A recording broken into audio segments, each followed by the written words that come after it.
Hello అండి. కాకరకాయ కర్రీనైతే ఎప్పట్లా కాకుండా ఈసారి ఈ విధంగా ట్రై చేసి చూడండి. పిల్లలైనా పెద్దవాళ్ళైనా ఇష్టంగా తింటారు.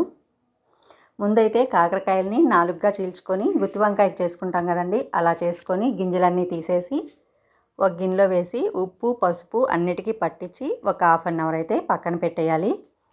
ఆ తర్వాత వాటిలో దిగిన నీరంతా పిండేసుకొని పక్కన పెట్టి కళాయిలో ఒక స్పూన్ ఆయిల్ వేసుకొని వేరుశనగపప్పు వేసి బాగా దోరగా వేయించుకున్నాక ఎండు కొబ్బరి, ధనియాలు, జీలకర్ర వేసుకొని అవి వేగాక ఎండుమిర్చి అయితే మనకు కారానికి తగినంత తీసుకొని ఇవి కూడా వేగాక పూర్తిగా చల్లారనిచ్చి మిక్సీ జార్లో తీసుకున్నాక ఉప్పు అలాగే 4 వెల్లుల్లి తీసుకొని కొంచెం బరగ్గా గ్రైండ్ చేసి పెట్టుకోవాలి.